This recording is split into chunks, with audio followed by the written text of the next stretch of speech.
let me begin, as usual. I want to tell a story. During my last year in the seminary, so I was in the seminary training to be a missionary priest for 8 years.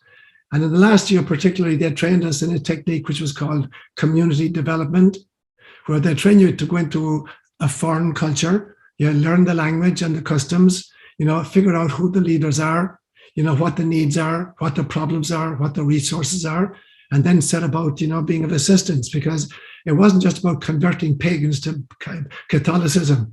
It was about, looking at their education system, the medical system, agriculture, famine relief, lifestyle, and trying to be of benefit to the community in a whole range of ways. And so I go to Kenya in 1972. I spent a few months learning Swahili, and then I'm appointed to this huge, big, sprawling parish called Eldama Ravine. And I remember I'm sitting in the desert. It's right on the edge of the desert, the Baringo Desert, in temperatures of about like 122. And I'm talking with a group of the elders in the area, and I'm doing my shtick. I say, I realize you guys are the leaders. I see what the problems in the area are.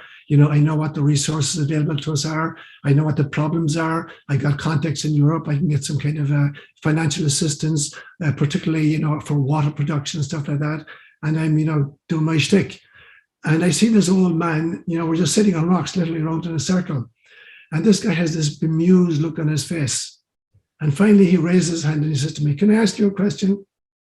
And I'm Irish, I'm 26, I know everything. Sure. And he says to me, "Can you tell me why it is that for you Europeans, your only response to a problem is to want to solve it?" And I'm thinking, dude, what else did you want a problem except solve it? So I said to him, "What do you do when you have a problem?" And I will never forget what he said to me. We're talking in Swahili, but more or less what he said to me was, he said, "A problem is an invitation to self-transcendence. And if all you do with the problem is solve it, life will just give you another problem. And if your only response to that problem is to solve it, life will give you a third problem." And I've never forgotten that. It's probably one of the wisest things anybody has ever said to me. It was worth 8 years of seminary training to hear that one statement. And it's so true, that when we self-transcend, we elevate our perspective, and then we begin to see a whole range of possibilities which are not available to us at ground level. And in some senses, that's the objective of this book that the three of us wrote. And I'm going to try to encapsulate that this morning in just a lecture. So it's about self-transcendence. All problem solving really only comes from raising the perspective. And so this morning, I'm proposing to do just an introduction, and then I'm going to do a very quick tour of the book itself, the Why book. And then Michael has given me a few questions which have come from you guys. But there's one question in particular that fascinated me, and I'm going to focus on that one. And then I'll open it up to Q&A for all the other questions or comments that people want to make. So a few introductory remarks initially. I believe that the cosmos itself is a playground created by God. And it has some very scary rides. And perhaps, ride Earth is the scariest of them. It takes a very, very kind of courageous soul to volunteer for incarnation on planet Earth. And so that's kind of the background as we consider, the vicissitudes and the pain and the anxiety that we experience as human beings. We're in a playground, in a cosmic playground, with very scary rides. And this is one of the scariest. And somehow you and I and 8 billion other people have the courage to say, yes, sign me up for that one. I want to learn. So beginning with that, then I'm going to be using the word consciousness on a regular basis. And it's called the hard problem in science, trying to define what consciousness is. But a few months ago, I have a practice of seeding my dreams. I've been recording my dreams since 1979. And I have this practice, this hearing practice. I set an intention that night as I'm going to sleep and say, please give me a dream that will address this issue, however symbolically or esoterically. And so a few months ago, I said, give me a pithy definition of consciousness. And I woke up in the middle of the night with this phrase in my mind. And the phrase said, consciousness is simply source-saturated self-awareness. Source-saturated self-awareness. So when I use the word consciousness throughout this, talk, that's what I have in mind. It is source-saturated self-awareness. So I believe that we are the way in which God experiences.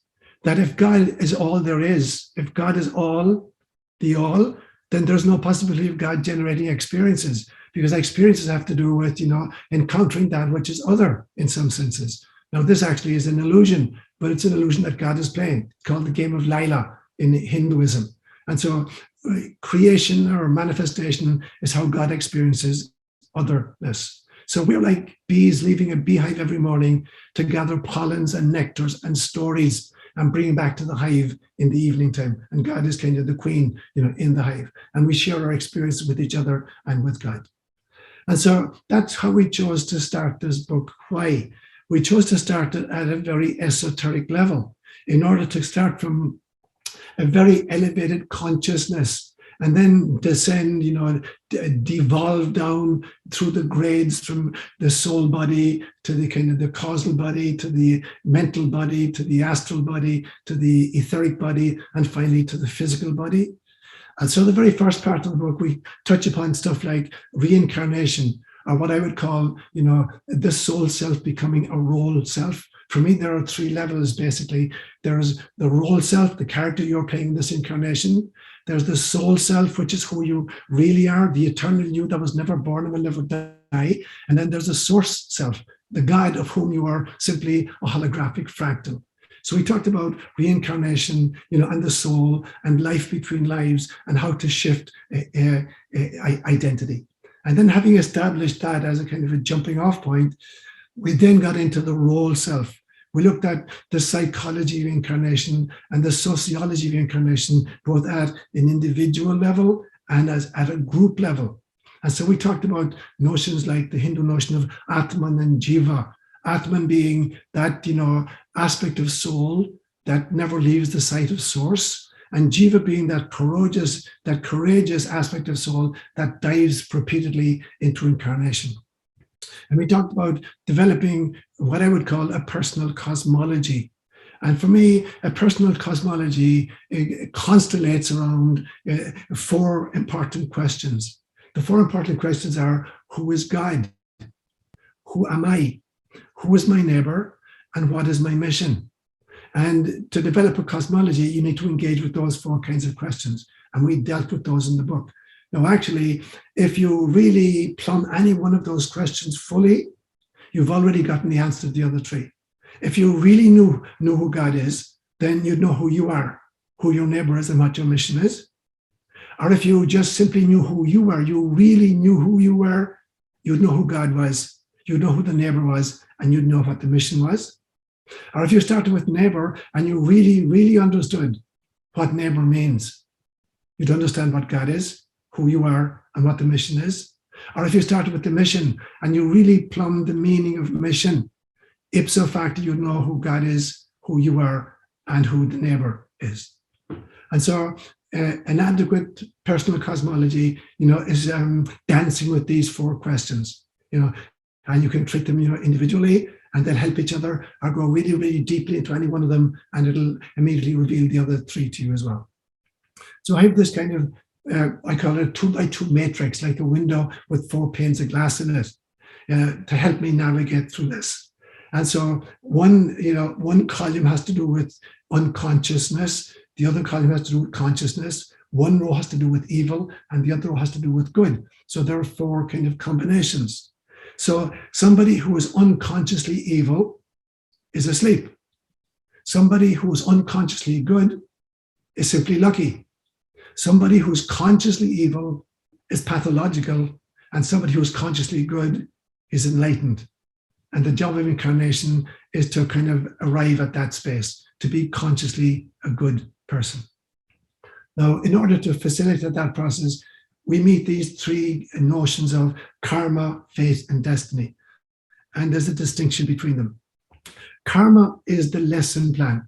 Karma is not a punitive mechanism whereby I'm being punished in the present incarnation for sins I committed in the past incarnation. It has nothing got to do with that. Karma is simply the learning opportunity. It is, I call it the preconception contract. the agreement and the lesson plan you forge with your mentor figures and a group of like-minded souls who will agree to incarnate at the same time in order to provide the opportunity for each individual soul to learn what it needs to learn and therefore raise the consciousness of the entire group. So that's what karma is for me. And then fate is, F-A-T-E, is where it would lead us. It's the intended outcome of incarnation. That's what the place you'll arrive at the end of an incarnation if you're aligned, with your karma. Destiny, however, is slightly different. Destiny is where you'll actually arrive when you start deviating from the plan or deviating from the karma. So destiny and fate are connected, but they're different. Fate is where you're meant to arrive at the end of incarnation, and destiny is where you'll probably arrive at the end of incarnation because you've been out of alignment with the purpose for which you incarnated. So that's basically the introductory remarks. So I want to just kind of then very quickly do a tour of the book and then lead on to the third section today. So there are some of the ideas, the main ideas that we kind of dealt with in the book. The first idea is the notion of wise mind. Now, I differentiate between wisdom and knowledge. For me, knowledge is simply data generated by the sensorium and processed by the brain. So knowledge is just the data generated through our sensorium and then is processed by the physical organ we call the brain. However, wisdom is very different. Wisdom is data which is generated by the soul and processed by the heart. So although these words are typically used as synonyms, they're radically different from each other, both in the origin of the data and the processing of the data. Now, wise mind then is about, it's about wisdom rather than knowledge. It's about, it's not about reason or intellect or even emotions. It's not about problem solving. It's the kind of a deep, intuitive, access to the God self. Carl Jung defined intuition as perception via the unconscious. Now, Thomas Aquinas in the 12th century had made the famous statement, and I disagree with him, and Jung obviously did. He said very famously in the Summa Theologica, nihil est in intellectu quod non ante fuerit in sensu. There is nothing in the intellect which is not first in the senses. Now, I disagree completely with Thomas Aquinas, because there is data and there is information, available, which is coming through our intuitive faculties. And that's then what we meant by the idea of wise mind, in this particular book. So knowledge is about, problem solving and fixing stuff, whereas wisdom is about learning how to live. It's not fixing stuff. It's not, problem solving, as my elder in Africa told me. It's about self-transcendence. So that when we come to dealing with the problems, we're dealing with them from a far higher perspective, an elevated perspective. So that's what we meant by the notion of wise mind. We then kind of differentiated between three notions, which again are often kind of used as synonyms: joy, pleasure, and happiness. And again, they're radically different from each other. So joy is the ability to be totally present to an experience, to enjoy the beauty of the moment. It might be making love with your soulmate. It might be watching a sunset. It might be looking, at a little child at play. It comes from various things. And so joy is being totally present to the moment. But that moment is going to pass, either because the sun goes down or the kiss ends or whatever, or because you're hijacked by a memory from the past or anxiety about the future. So joy is a temporary phenomenon. It's beautiful while it lasts, but it doesn't last. Pleasure is not actually an emotion. It's a neurological experience. It's the release of endorphins in the brain. And all mammals habituate to pleasure. Pleasure never lasts. And pleasure is simply a neurological process to which we habituate. So we're going to need more and more of the same thing in order to generate the same level of the experience. But most of us feel like, life is about generating pleasure and avoiding pain. It's the exact opposite of why we're here. Happiness is different. Happiness is the ability to align with the mission.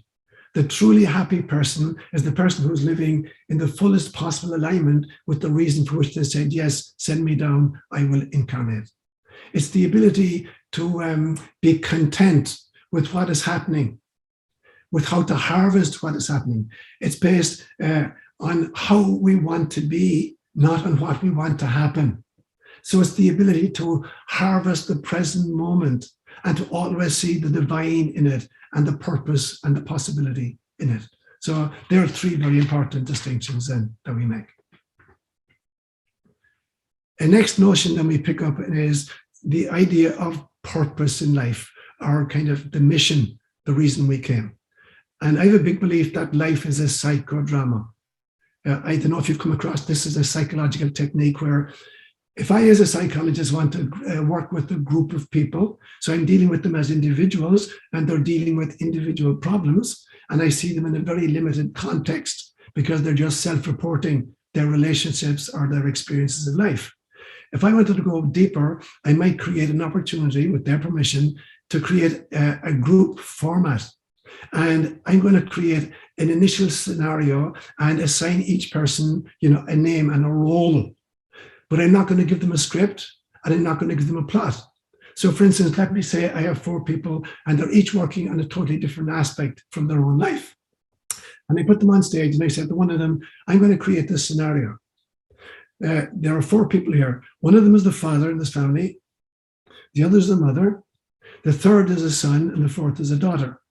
And the son is the jock. He's he's the quarterback of the school team. Everybody loves him and he's a nice character. The daughter is doing drugs.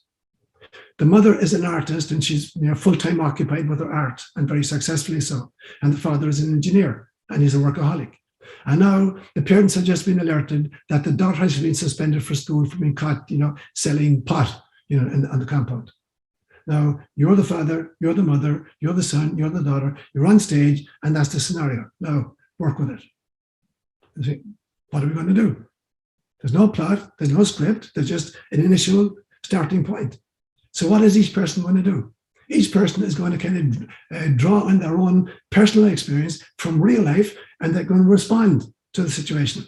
And as one person makes a statement, the other 3 are going to respond, drawing on their own personal experiences from real life. And so the drama will unfold, not because there's a pre-programmed plot or there's a script that they've memorized, but because they're going to draw on real life experiences in order to generate this drama from this artificial situation that's been presented. Now, in some senses, I believe life is like that. We come into the planet and we come into initial circumstances and we're assigned particular roles, but there is no script and there is no plot. Now, otherwise we wouldn't learn. If there were a pre-programmed plot and you were assigned a script, you would never learn anything except how to act, to be that whom you're not. And so there is no plot and there is no script. And therefore, the greatest lesson offered us on planet Earth is the lesson to learn how to love in the face of pain, not by trying to escape pain, or seek pleasure, but to find out what is real happiness and what the real purpose is. So we are not here, to be judged for our mistakes. We are here to learn from our mistakes and to realize that mistakes are a very important part. The notion of sin is not, a bad thing that happens that will go and get you punished and sent to hell. Sin is a feedback mechanism. The word sin in the Christian scriptures is drawn from an archetype from archery. It is to take aim and to miss the mark. But watching where the arrow lands gives you feedback. And the essence of learning is twofold.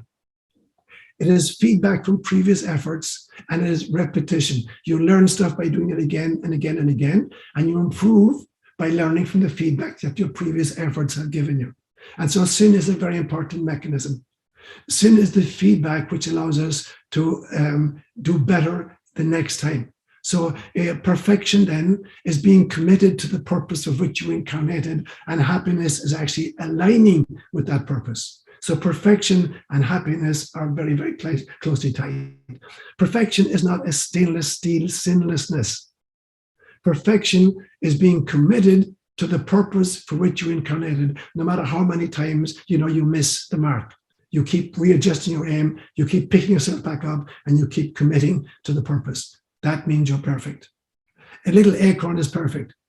Even though it's going to take an acorn 50 years to become an oak tree capable of dropping its own acorns. But no matter where an acorn finds itself, it's going to do its damnedest to set down roots, to grow a trunk, branches, twigs, flowers, leaves, whatever, and finally acorns that will drop to continue the cycle. That's what perfection is. Perfection is not a stainless steel sinlessness. And sin is not, there is only one sin. You know, breaking the commandments is not, that's not sin. That's the third or fourth level collateral damage. There's only one sin. The only sin is to refuse to wake up, to refuse to find out why I'm here and to align with that purpose. That's the only sin. Everything else is merely collateral damage. Murder or telling lies or stealing, that's all collateral damage for being asleep at the wheel. And so it's very important then for us to realize that, you know, that is our purpose. That's what perfection is, and that's how we reach happiness. Another notion we picked up on was the notion of gifts. And we used the kind of the metaphor of the Apollo 11 astronauts, you know, heading for the moon. They had to be decked out in spacesuits that do two things for them. It protected them in a foreign environment, and it equipped them to be able to work in that foreign environment. Now, these things here, I call this a space suit. I mean, this is not who I am. That is not who you are. That is a space you needed to protect yourself from the, you know, climate on planet Earth and to equip you for the work that you are meant to do on planet Earth. So what is the equipment that you came with when you kind of adopted that spacesuit and said yes to incarnation? Some of the equipment is your physical being, your physicality. Some of it is your emotionality. Some of it is your intellectuality. Some of it is your desires, your values, your talents. These are all the equipment with which you came. And in particular, you came bearing two kinds of gifts: your talents and your problems. And both of them are gifts. And so talents, you know, do not belong to you. Whether you're, you know, a great athlete or a mathematician or a public speaker, you know, or a musician or whatever, they do not belong to you. These are the gift you came to give to the world. You're like a mailman with a bag of letters. Even if the bag belongs to you, the envelopes do not belong to you. They belong to the people whose names are on the envelopes. And so your job is to deliver those. Now, you're entitled to make a living from doing that, but you're not entitled to make a killing from doing that. But very, very often we hog our talents. We think they belong to us. It inflates our ego and we hold on desperately, and we're so proud of who we are and how gifted we are. Instead of gifting it to the world, you know, we get big-headed and we try to become billionaires in the process. Problems, on the other hand, are a gift to ourselves. Problems are the guarantee that I'm going to have to stretch in the course of incarnation. But mainly, I'm going to project my problems and say, you know, he's a really angry person, or she's a thief, or whatever. So I'm going to protect my own shadow material onto you and then act as if you are the bearer of that. So I'm going to project the stuff which was my gift to myself, and I'm going to hog the stuff that was meant to be my gift to you. Now, just to say a little word about talents. Every one of us comes down with a very unique set of talents and a very unique set of problems. And the talents are equipping us to be of service to the world, and the problems are equipping us to be of service to ourselves, to grow and stretch. So we'll typically pick 2 or 3 major problems to work on in a lifetime, so we can develop the appropriate virtue, whether it's courage or compassion, you know, or resilience or forgiveness, whatever it is. So we're going to generate, you know, problems that find us in relationships that give us the opportunities to encounter those problems so we can stretch and grow through them. Now, the talents as well are very, very unique. And it's amazing that even from a few talents, how many combinations of gifts you can generate from it. And we use the examples of, let's say, the alphabet. There are only 26 symbols in the English alphabet. But all of Shakespeare, the collected works of Shakespeare, are simply combinations and permutations of 26 symbols. Imagine that you can do with just 26 symbols. Music is based on just 7 notes, basically 7 notes. But all the music of Bach and Beethoven comes from just combinations and permutations of just these 7 pieces. It's amazing the magic you can create with 7 notes. DNA composed of simply 4 nucleotides. But every single living organism is simply a specific combination or permutation of the 4 nucleotides. And as you're watching this computer this morning and seeing your friends on board, everything you see on your screen and everything you hear on it is based on Boolean algebra. Boole was a professor of mathematics at University College Cork exactly 100 years before I went through there. And he created Boolean algebra, zeros and ones, on which all computer technology is based. So basically with 2 symbols, on or off, 0 or 1, you're creating everything you're watching on your television set, on your iPad, on your cell phone. So, with just 2 symbols, you can generate this multiplicity of possibility. Now, from your 2 or 3 talents, that is kind of what you can generate in life. That is the ability you have to generate this kind of influence on planet Earth. You have a unique set of problems and you have a unique set of talents, and they're absolute gifts. So that's some of what we talked about in the book. We talked about the distinction again between values and ideals. Again, these are terms which are constantly kind of regarded as synonyms, and they're not, they're very different. Ideals are how you would like to behave, whereas values are how you're likely to behave. And my favorite example is the Declaration of Independence, this extraordinary document from 1776, which I think actually is a revealed document. It's scriptural in its wisdom. But that document starts off by saying, we hold these truths to be self-evident, that all men are created equal. An extraordinary insight. Now, that was the idea proposed in 1776.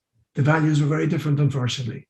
The ideals were that all men are created equal. The values were that women are not equal and the slaves are not equal. And in that same august document, the Native American Indian population are spoken of as savages.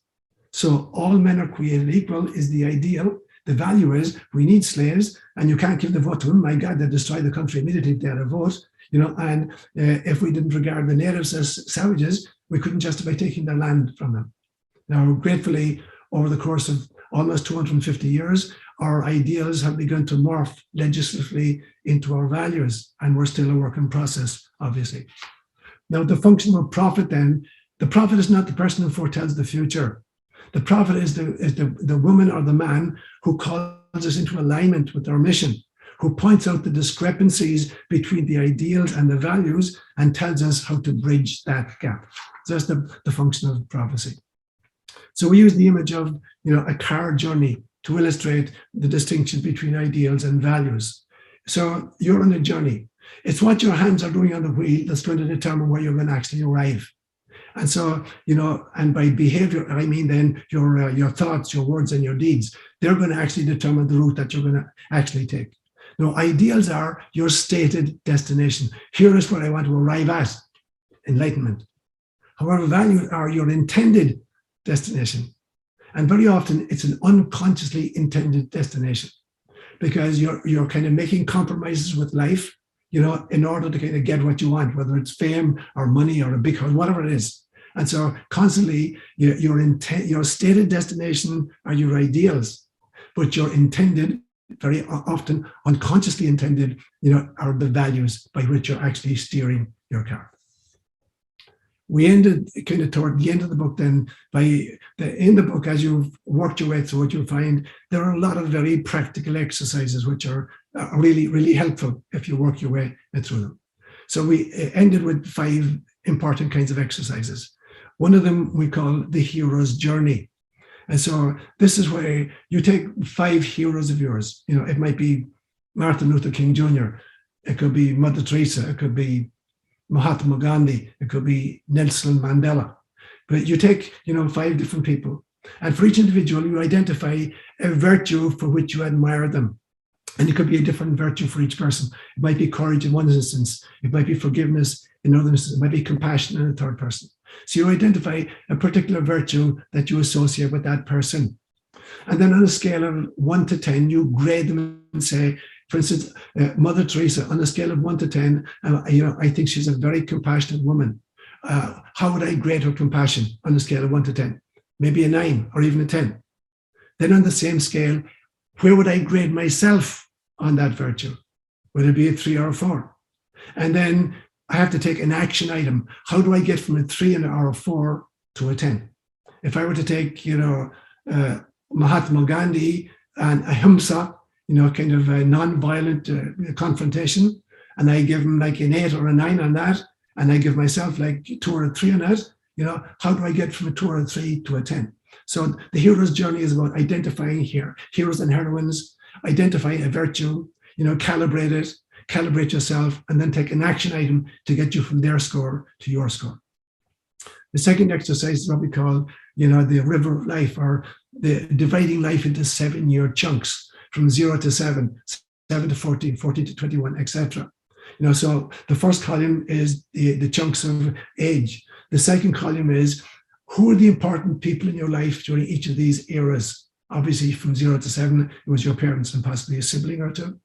From 7 to 14, it was schoolmates or whatever. So the second column is who are the important people at each one of those stages.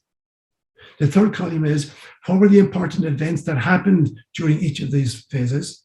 And then the fourth column is what were the important lessons I learned about life at each of those phases. And this final column very often can be only understood retroactively. As a 5-year-old, you're not going to say, oh, here's the lesson I've learned for the first 5 years. You may not be able to identify or certainly not articulate it. But looking back at age 55, you can say, oh yeah, here's what I learned in the first 7 years. Here's what I learned during my high school years. So that we call the river of life. The third exercise is developing a personal cosmology. And this is a cosmology. A cosmology must do 4 things for you. It must be absolutely unique to your life experiences. There has never in the history of humankind been another you with that unique set of experiences and talents and gifts and problems. So you can't borrow another person's cosmology. You can kind of get ideas from others, but you have to craft one which is absolutely unique to you. Secondly, it has to stretch you. If your cosmology is not stretching you, it's not an adequate cosmology. You're just simply resting on your oars. Thirdly, it has to make your soul sing. You realize when you land upon it that it's elevating your consciousness. It's bringing you to more and more alignment and happiness. And fourthly, you have to constantly update it because life circumstances are offering you fresh data to kind of process at a knowledge level using your brain and as at a wisdom level using your heart and your soul. So that's what cosmology must use. A fourth exercise was the learning to differentiate between your true self and your false self.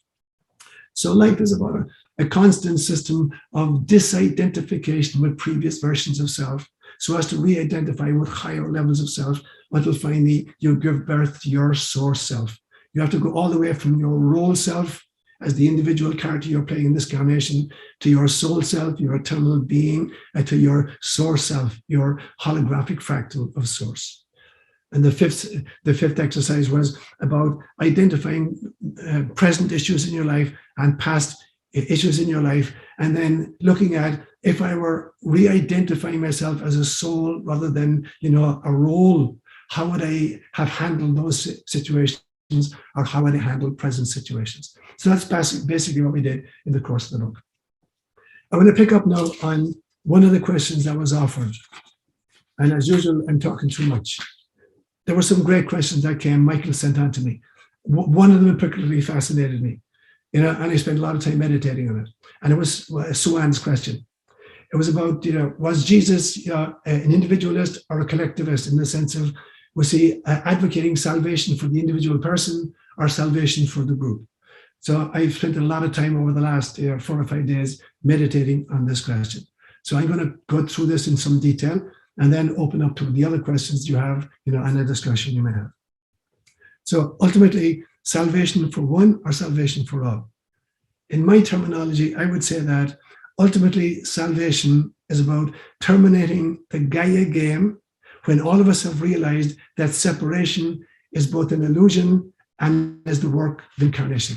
So salvation only occurs when the entire group have, shuffled off the illusion of separate identity that we've taken on, as a mission in this lifetime.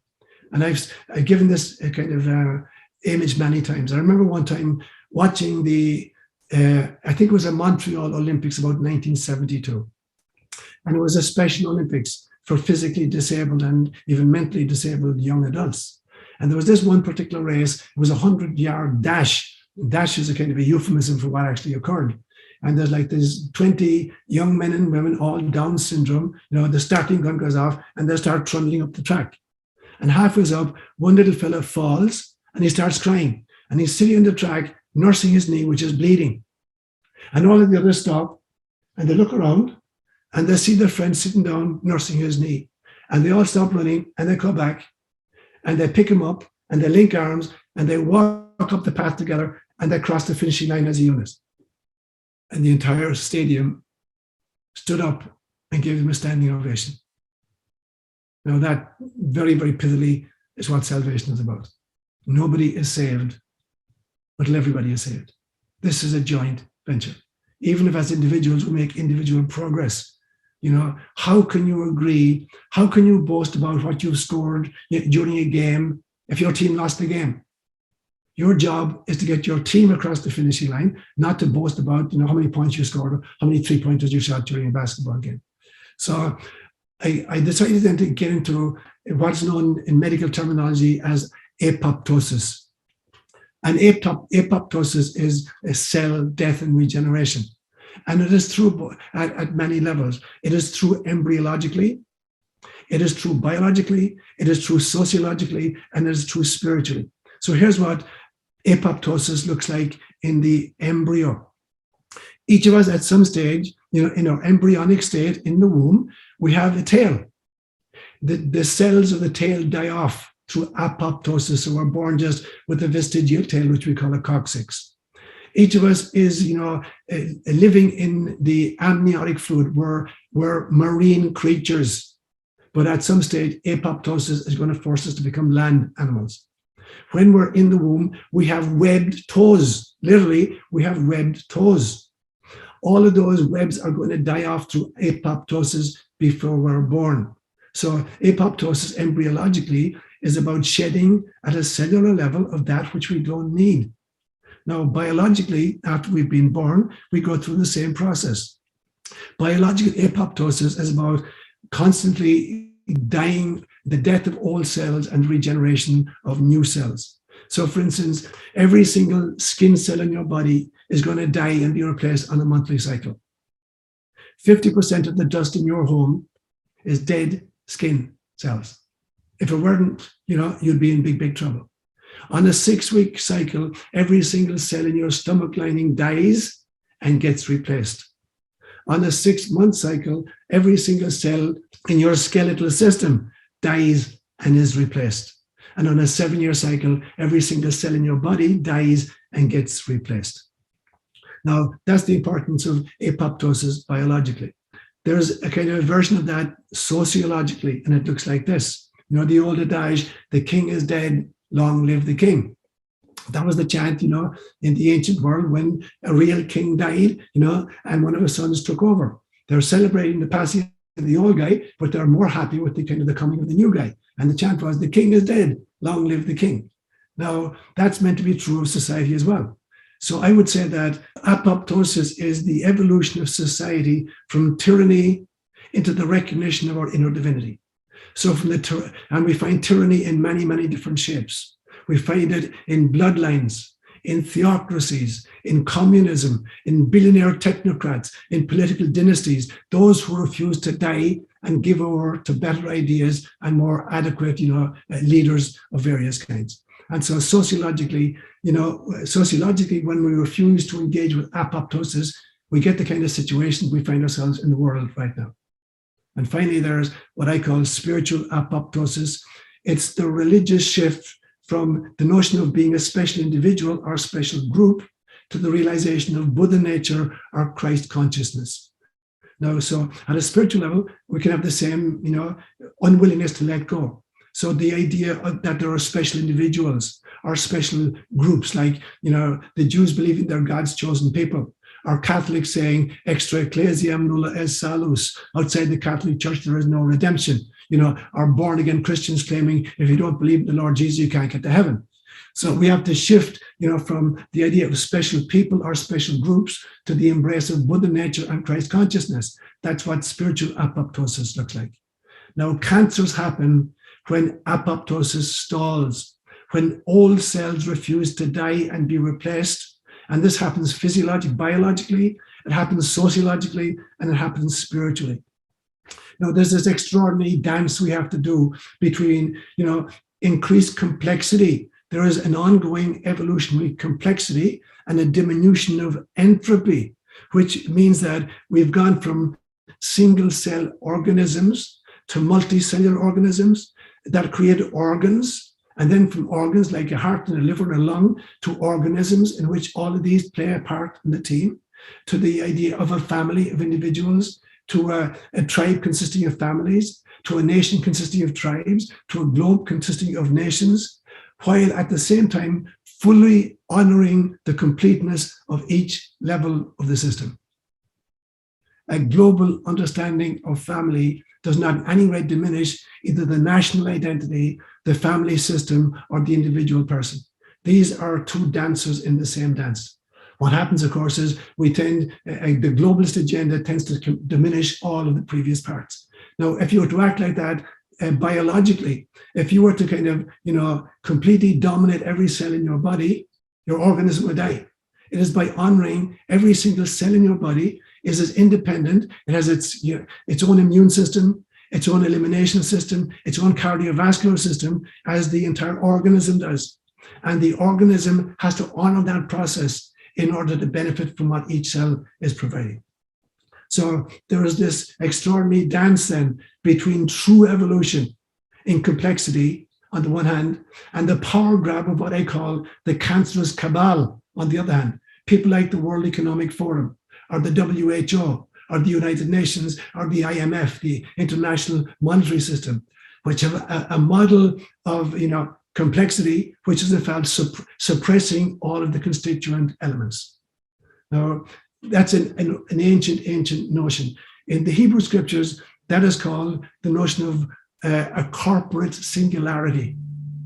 Because in the Hebrew scriptures, in their covenant with God, the belief system was that it was the 12 tribes actually, the people, the Hebrew or the Israelites, that made this covenant with Yahweh.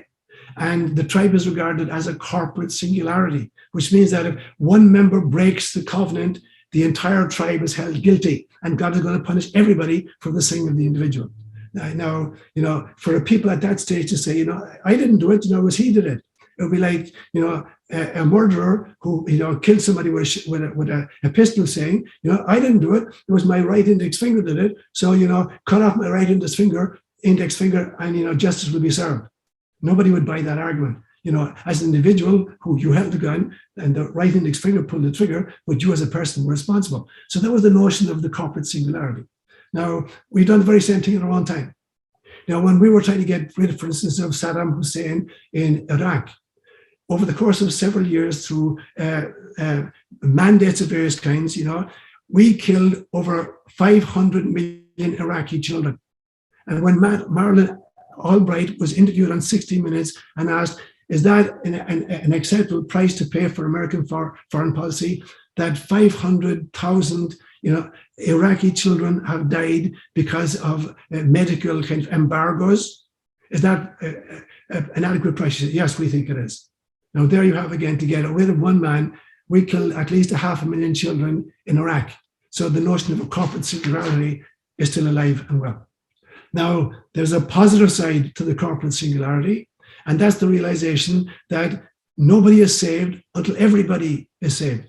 We don't cross the finishing line, as individual people and wipe our brow and say, thanks be to God, I make it. Now I can look down and see the poor schmucks down there who are going to go to hell. So in some senses, the notion of a corporate singularity is very, very important. We are source experiencing separation. And the only way that separation can be undone is re-identifying with source. And so the individualized, journeys can help that, but they don't completely define it. Now, when a great shift occurs and a single soul transcends to a higher dimension, then, that's a huge advance for everybody. But greater shifts occur when a species transcends to a higher dimension. So there's both the individual transcending and there's the species transcending. So salvation then, or enlightenment, is not the reward of an individual seeker. It is making sure that your team wins the game. So then heaven is an infinite and exciting journey. It is not a destination or a reward for being good. When I was living in Kenya, excuse me, and I would be preaching, let's say, in Swahili, and people ask about this Christian notion of heaven, I would say to them in Swahili, Mbinguni si mahali bali ni hali. And you can hear the kind of alliteration even in English. Mbinguni si mahali bali ni hali. It means heaven is not a place, it is a state of consciousness. And that's what I believe. And so it's this state of consciousness, which brings me into the notion of the akashic records. Now, mathematically speaking, a dot, like a period at the end of a sentence, a dot has 0 dimensions mathematically. If you were to draw a line has 1 dimension. If you were to draw a circle has 2 dimensions. If you were to fashion a sphere has 3 dimensions. Cosmologically speaking, we live in a 4-dimensional universe. There are 3 dimensions of space and 1 dimension of time, which Einstein called space-time. String theory claims that there are 11 dimensionals. To adequately understand quantum theory, you have to understand that there are 11 different dimensions. Now, the cosmos with a capital K, for the Greeks, cosmos with a capital K meant the kind of metaphysical universe out of which the physical cosmos manifested. I believe the cosmos with a capital K has an infinity of dimensions. Now, so my model of our evolution then, it builds upon the Hindu notion that we have 7 levels of body. There's the physical self, there's the kind of the etheric self, there's the astral self, there's the mental self, there's the psychic self, there's the soul self, and there's the cosmic self. I believe the same thing is true of the very planet itself. I call these, the first level is the physiosphere. The second level is the atmosphere or the hydrosphere. The third level is the biosphere. The fourth level is the noosphere, what Tyler Desjardins called the sheath of consciousness, which is evolving around the planet. But there are 3 more sheaths of consciousness. There is what I call the animosphere, the soul sphere, and then the pneumosphere, the spirit sphere, and finally, the cosmosphere or the source sphere. So the entire planet itself is moving through these. Now, for me then, the Akashic records are an infinite series of organically evolving clusters generated by the beings, the experiences at every level of reality in and out of time. There's a beautiful phrase that you find in Jewish liturgy that it says, the children of Torah, in every generation, the children of Torah become its builders. In other words, we're not just passive receivers of traditional teachings or laws, we are both active and interactive in God's extraordinary game of Lila. And that's what I think we mean by the idea of the morphogenetic field. This brilliant English biologist who talked about morphogenetic fields. For me, a morphogenetic field is simply, I would call it a species-specific subset of the Akashic records. So the Akashic records are a record of all of the experiences generated by all of the beings that have ever lived in any dimension, not just physical beings, extra-dimensional beings, extraterrestrial beings, angelic beings.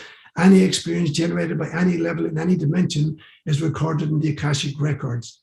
Now, we can upload and download from that. So, for instance, in a morphogenetic field, there are simple examples of that. If you're somebody who does crossword puzzles, and the morning paper arrives and there's a crossword puzzle in it, and you wait until the evening to solve the crossword puzzle, you are much more likely to solve it in the evening than you were if you attempted it in the morning. Because in the meantime, a morphogenetic field particular to that particular crossword puzzle has been generated by other people around the world who've already solved it. And you plug into that, you're downloading some of that information and insight. So it's far easier for you to solve in the evening than it is in the morning.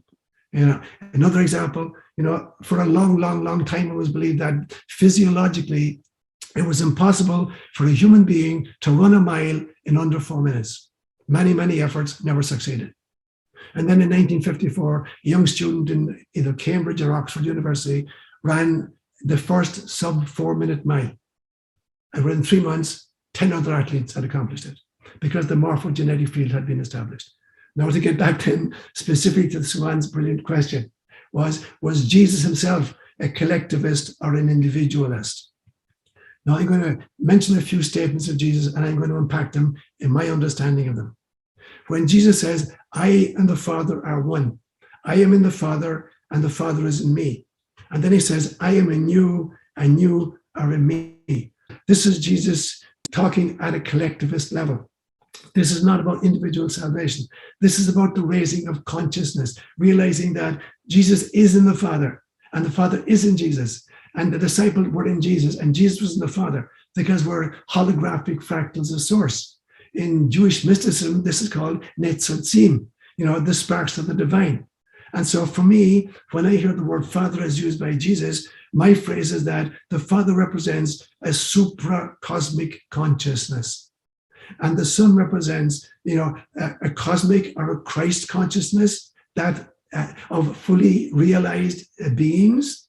And the Spirit represents the kind of the receiver transmitter between the Father and the Son, between source and manifestation. So Jesus was not about individual salvation, but about attaining a state of Christ consciousness. And consciousness is a group phenomenon. And in the same way, the three Marys, that you find in the Gnostic Gospels, in the Gospel of either Thomas or Philip, it says there were three who always walked with the Lord. There was Mary, his mother, Mary, his sister, and Mary, his beloved. And all three were called Mary, he said. Now, for me, they were Christa consciousness. They represented the feminine face of the divine. And so both in Jesus and in the kind of the soul group around him, there's this movement at a group level, at a planetary level, and at a cosmic level to move the entire system into the realization that there is only God. And when Jesus says these statements, like there was a famous statement he made in, I think it was John chapter 6, where he's talking about either John 6 or John 8, where he says, I am the bread of life. Anyone who eats my flesh and drinks my blood has life everlasting, and I will raise him up in the last day. And this was so distasteful, not the pun, to his Jewish audience that we were told many of his followers left and said, this is complete mishavas. How can anybody accept that? And they walked away. And Jesus was so kind of disheartened, he turned to the rest and he said, do you also want to go? And for the first time in his life, Peter got it right. He says, where are we going to go? We believe that you have the word of life. Now, what did Jesus mean by this? That does mean that you got to eat my big toe, and drink my blood. Otherwise, you're not going to have eternal life.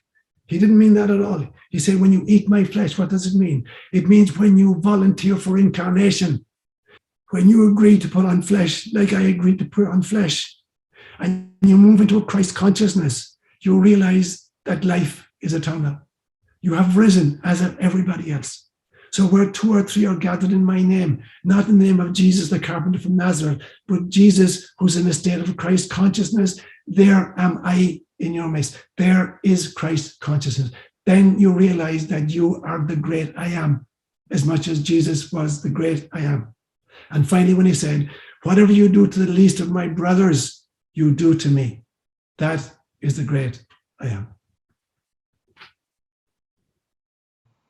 So, Seán, this question may not have a great deal of weight. It's you spelled cosmos with a K. Was there a reason for that?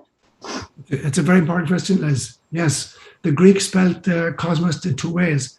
When they spelled it with a C, it meant the physical universe, the stars and the galaxies and the earth and the planets, whatever. But when they spelled it with a K, they meant the metaphysical origin of which the physical universe is simply hard copy or a printout. Are there any mistakes in the universe? Can I look out at the world and say there are no mistakes and nothing is wrong? For example, hoarding one's talents or making a killing. How do I hold these injustices? Right. That's a brilliant question, Roger. And the answer is there are no mistakes in the sense that there's nothing irretrievable about any situation in which we find ourselves. It's all a feedback mechanism. It's all the archer aiming at the target and missing the mark. And sometimes we do this as individual people. Sometimes we do this as societies. Sometimes we do it as leaders of various kinds, whether we're spiritual leaders in charge of inquisitions or political leaders in charge of, mayhem in our times. So in that sense, we've missed the mark. But they're not mistakes in the sense that anybody is free to learn from those, including the perpetrators of those mistakes.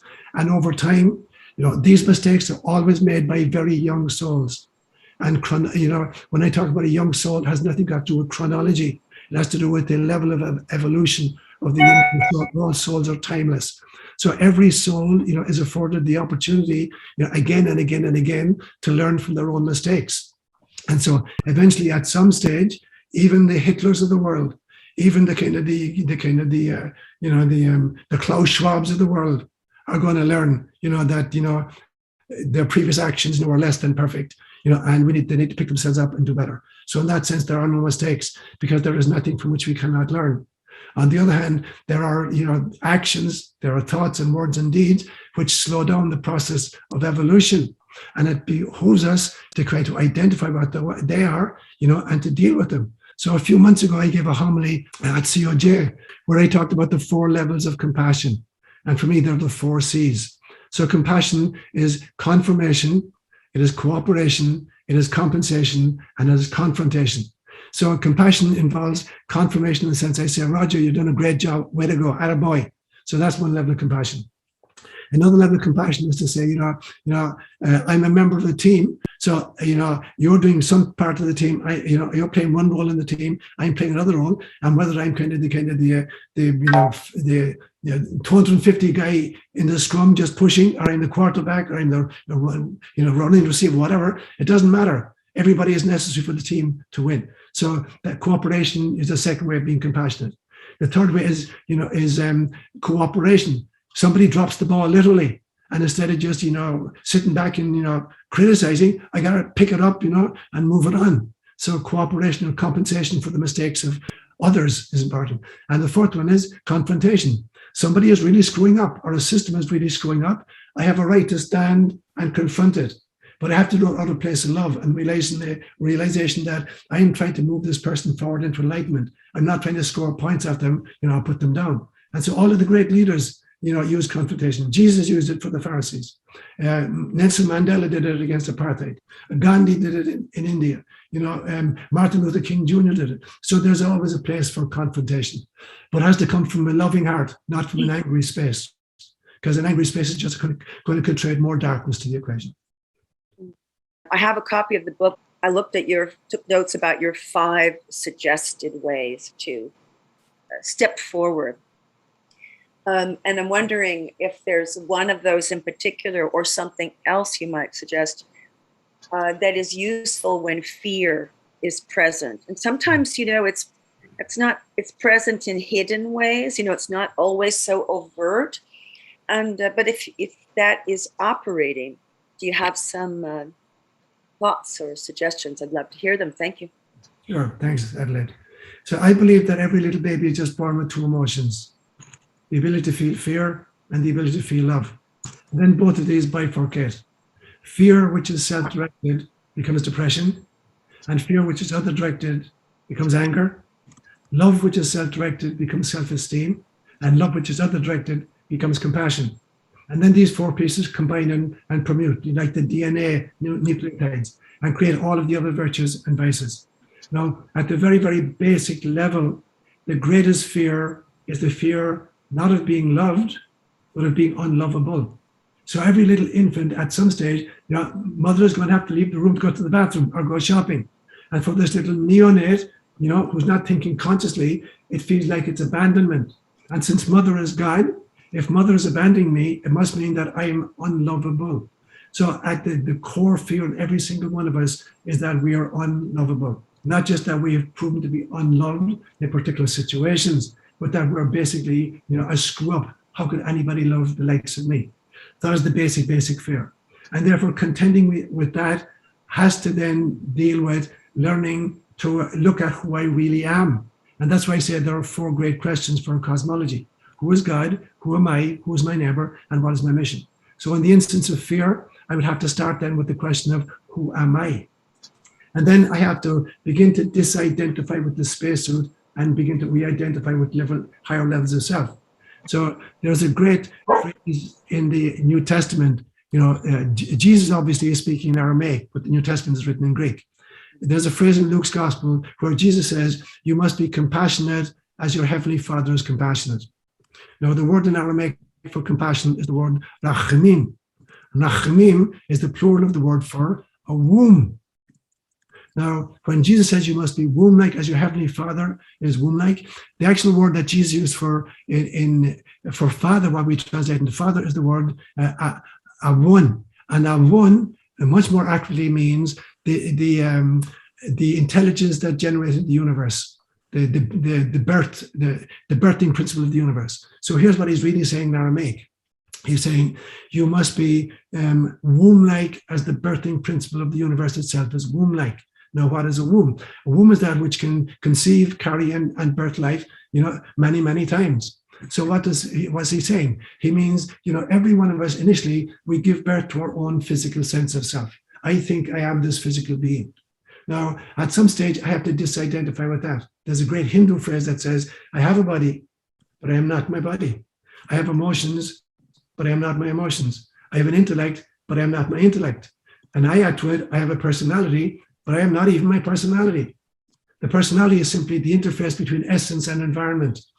If you put the same essence into a different environment, it'll generate different things. There's a great notion in evolutionary theory that is called convergent evolution. And convergent evolution is the realization that the same genetic code will manifest similar creatures in similar environments. But if you put the same genetic code into a different environment, different creatures will emerge. Now, the core codex of all is the Logos, is the Word of God. So when the Word of God finds itself in different situations, it articulates and manifests differently.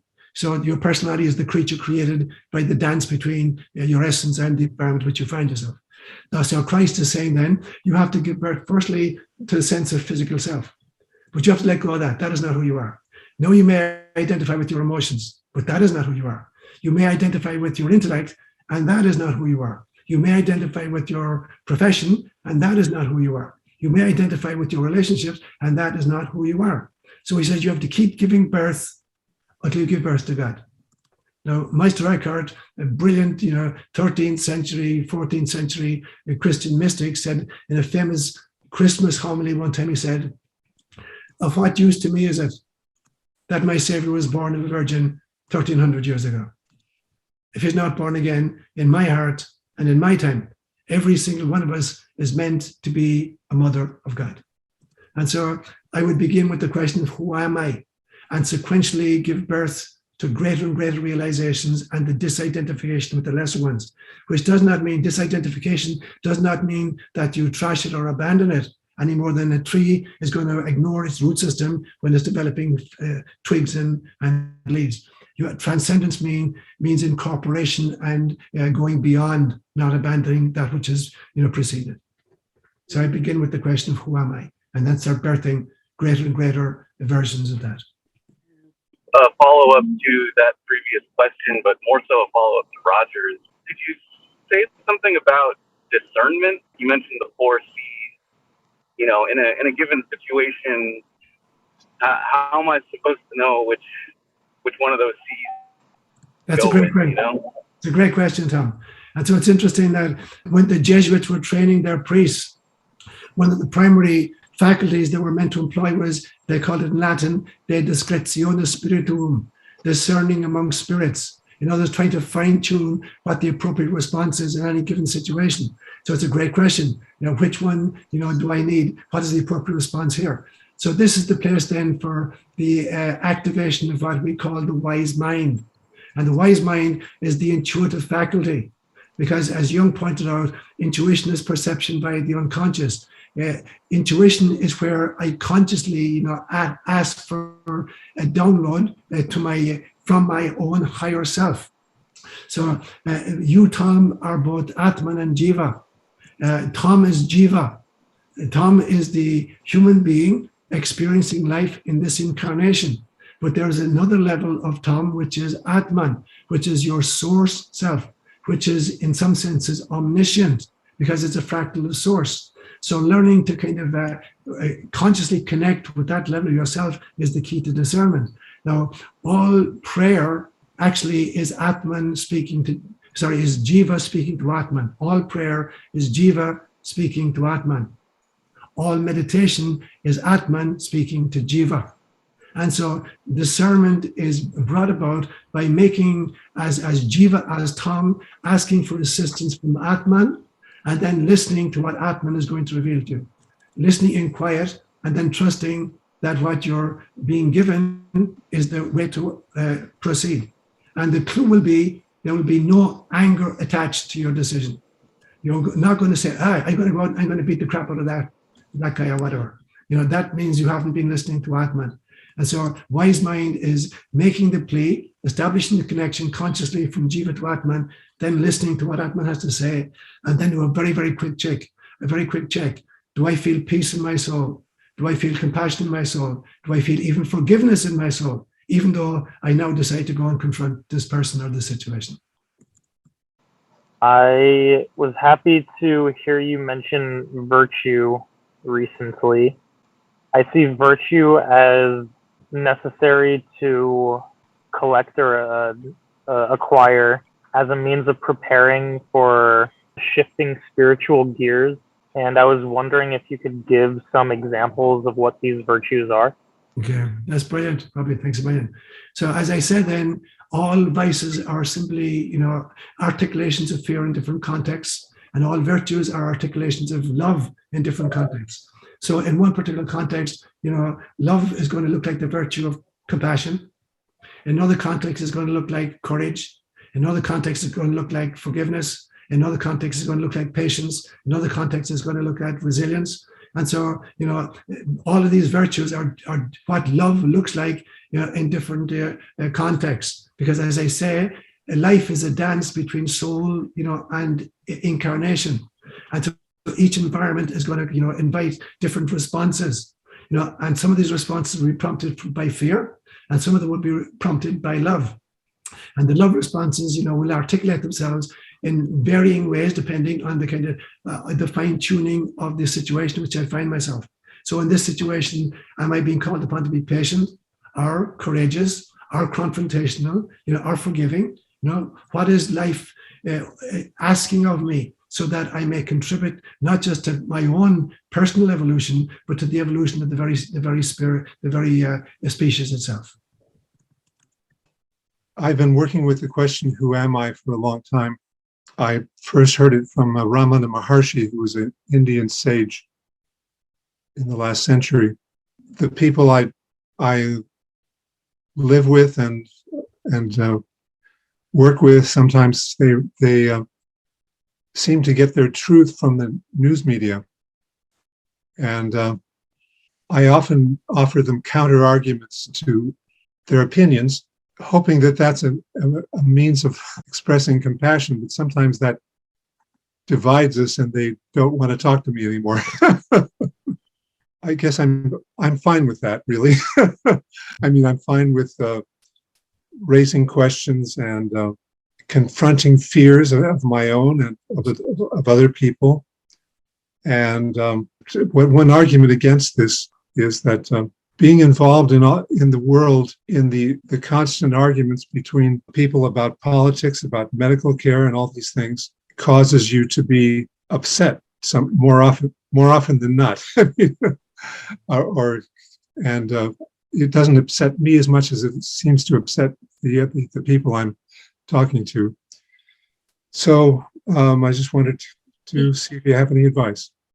Yeah, it's a very important question. And all of us find ourselves in similar circumstances in various communities and various relationships. So it becomes I've never owned a television set in my life. And I've been advocating for as long as I've been in CIJ that the best thing you can do is kill your television set, because there's no such thing as, Jesus said it 2,000 years ago, there's no such thing as news now, it's wars and rumors of wars. That's what people feed on. And so the greatest crisis in our times is the twin notions of censorship, and propaganda. We're being force-fed propaganda by a cabal, and we're being denied alternative perspectives. And so as long as you're looking to new sources to give you, either courage for the future or hope for the future, or, real information that's going to lead you to wisdom or the knowledge, you're not going to find it in newspapers. You're not going to find it in the mass media.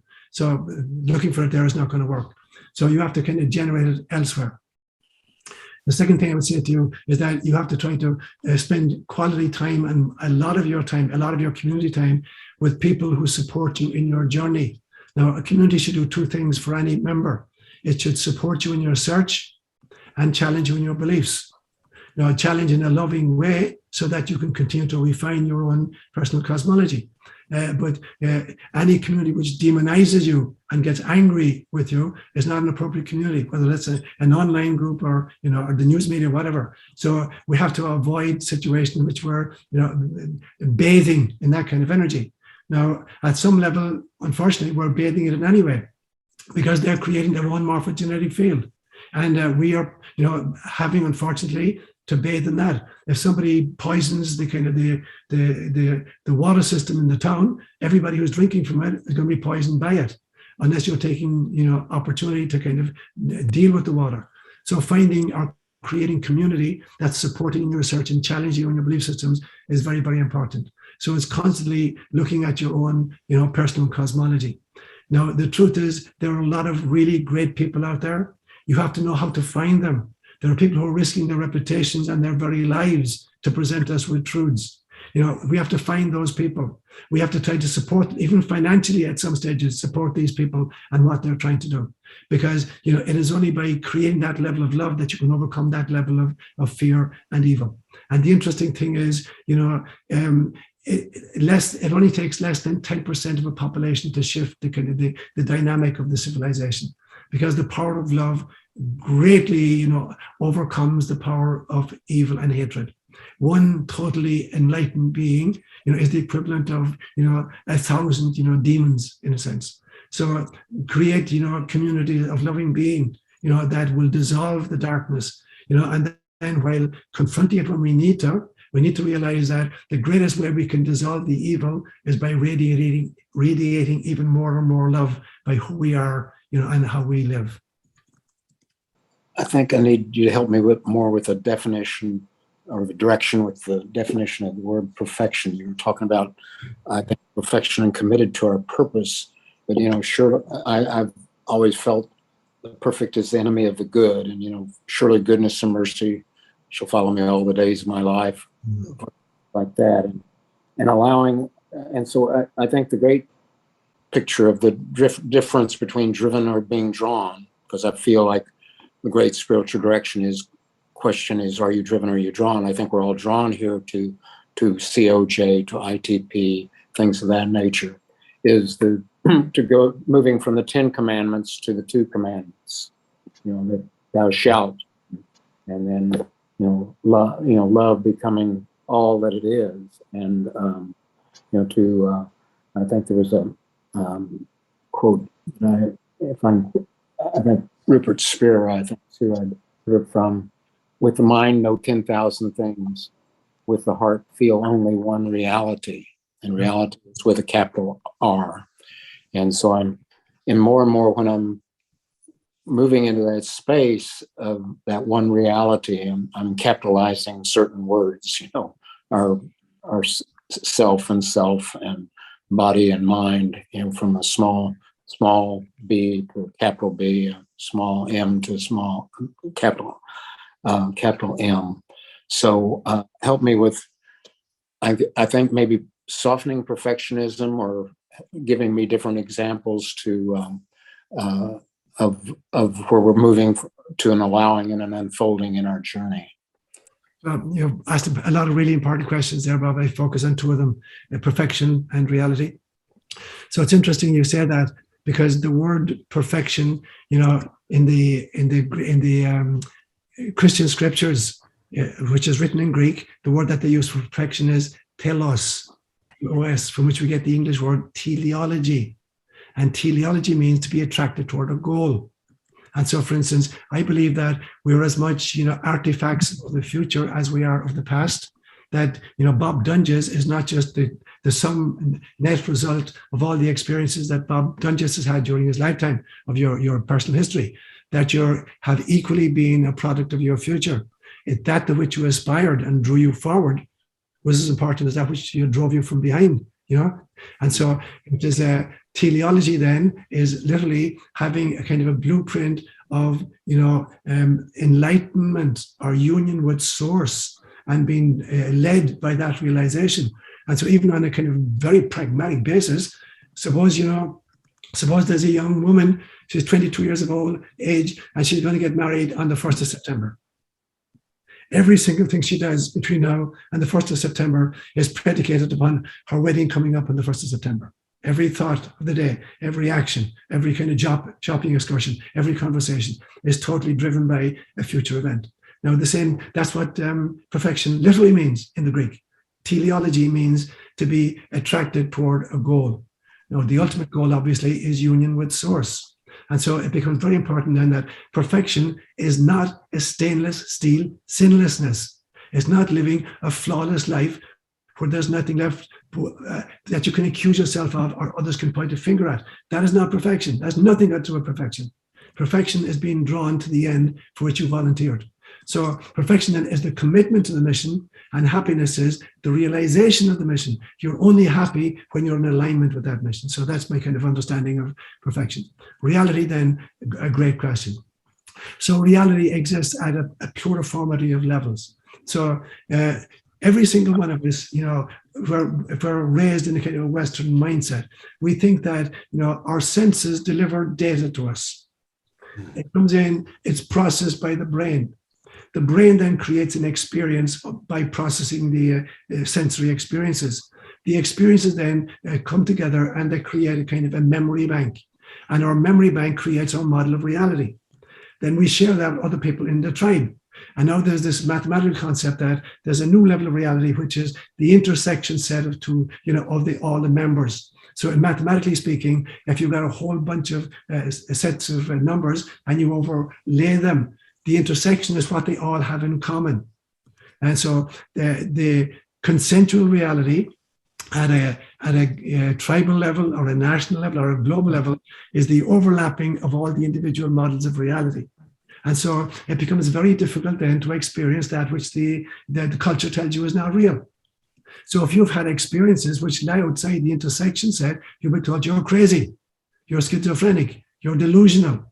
And so most of us then come to us, okay, they can't be real. You know, that's an illusion. So we abandon, you know, a higher level of reality for a lower level of reality. And then, you know, almost at a global level, we're being presented with a reality model, which is the least common factor of all the others. Now, when you learn to meditate or to have altered states of consciousness, you know, whether that's through meditation or plant medicine or whatever it is that's brought you on your journey or assisted in your journey, then you're accessing different dimensions. So I differentiate then between fantasy and imagination. Fantasy is the ability that allows you to make up stuff that's not real. That is not imagination. Imagination is the ability, and it is the most important ability a scientist has, a mystic has, and a child has, and a prophet has. Imagination is the ability to volitionally shift my state of consciousness, enter into different dimensions, access different states of consciousness, interact with different beings that reside there, different energies that hang out there, learn from them, and then bring that learning back and, you know, cross-fertilize it with this waking state of consciousness. So I'm accessing higher and higher levels of reality. And the ultimate level of reality is the God perspective. And that's the destination of the journey. So when we talk about reality, then, you know, materialistic scientists are going to tell us it's not real if we can't, you know, if our senses or our instrumentation can't deliver data to us. And that's getting us, you know, into the creating a world of, you know, weapons of mass destruction, ecological, you know, disintegration. So that's the downside of science. So we have to really to understand that there are many, many different levels of reality, and the job is again to learn how to disidentify with you know, lower levels and access higher levels. Now, with one caveat.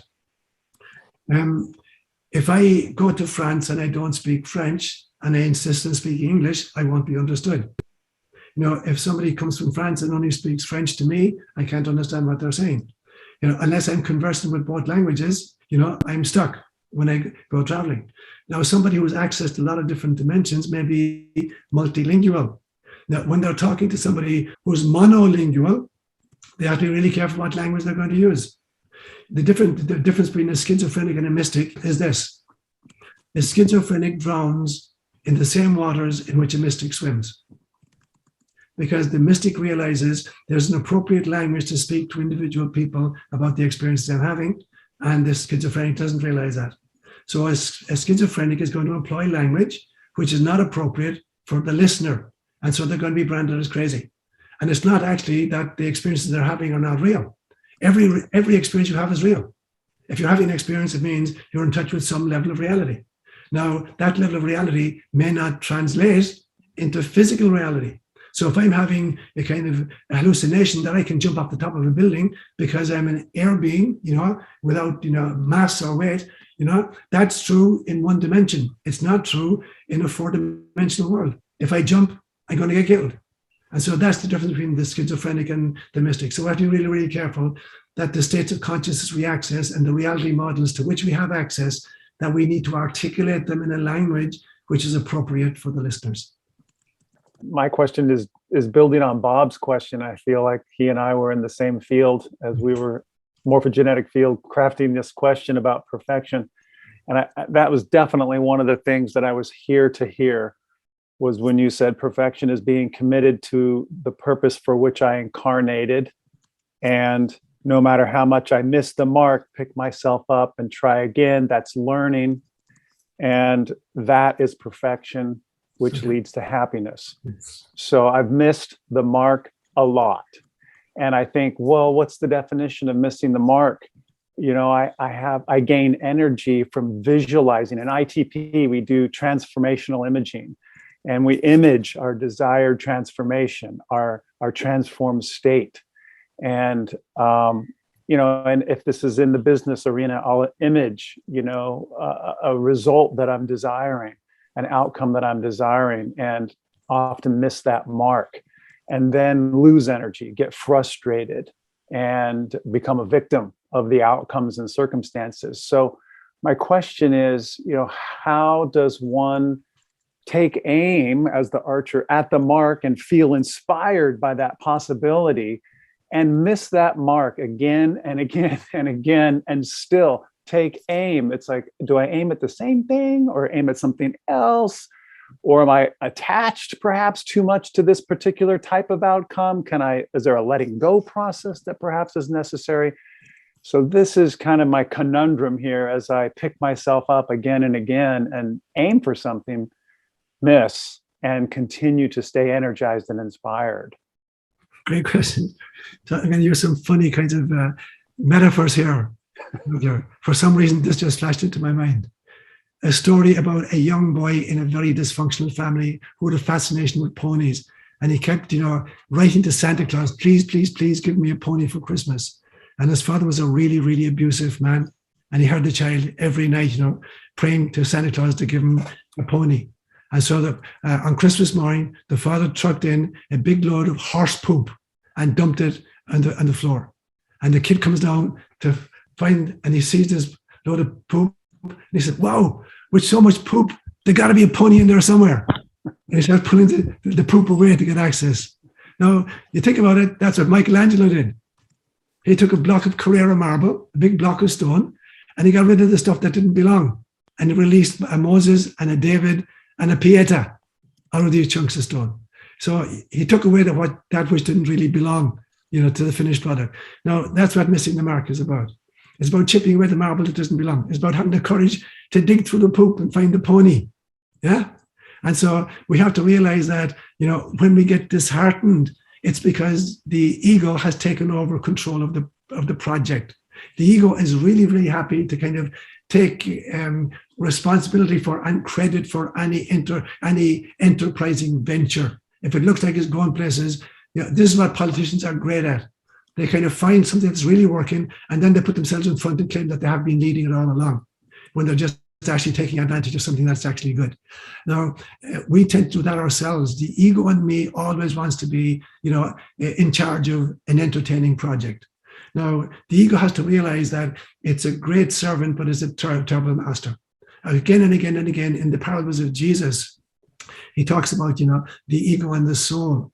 So the ego is simply the CEO of waking consciousness. It is not the center of the psyche. The soul is the center of the psyche.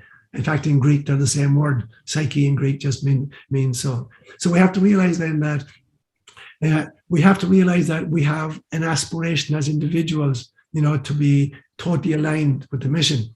But it has to happen in God's time and in God's way. It can't happen in my timeline and in my way, because then the ego gets inflated and the soul is left out in the dark. I'll finish with one final story from my own experience. I grew up in Ireland in the 1940s, 1950s, and there were parts of Ireland in the 1950s and 60s that still didn't have electricity. So in the early 1960s, the government created a program which was called the Rural Electrification Scheme, with an effort to bring electricity to the bush. And I had relatives who lived in County Galway, in the west coast of Ireland, which is a very kind of undeveloped area. And I had a grand-aunt called Mag. Used to call her Aunt Mag. And she was totally self-sufficient. She lived with her son in a little cabin. They had no light. They had their own cattle. They had their own milk. They made their own butter. They had their own meat. They grew their own vegetables, their own spuds, totally self-sufficient. And for light, they had a candle. Each of them had a candle. And then the Rural Electrification Scheme came, and they ran these poles across the country, and each household, got access to electricity. So I go up there on the next vacation, and I go into the house, and I say, Aunt Meg, what do you think about the electricity? And there's this one single bulb hanging naked from the ceiling. How do you find electricity? And she says, it is grand entirely. I do light it in the evening when I'm looking for the matches to light the candle. And that's what she did. She put on the light, ferreted around, found the candle, lit the candle, and then knocked out the light, because this stuff costs money. So you have access to this extraordinary power system, but you're going to rely on the candle. Now, that's what the ego is to the soul. So the ego wants to be in charge of the project. And therefore, when the ego misses the mark, it gets really upset with itself. Seems to be failing. But it's just that the ego is letting the ego down. The soul is saying, yeah, you had a good shot, you did your best. Now can you adjust your aim a little bit? And you adjust your aim, and you're doing slightly better. And finally, you're in full alignment, and then you're a happy camper. But that'll happen in God's time and in God's way. So hit the switch, blow out the candle.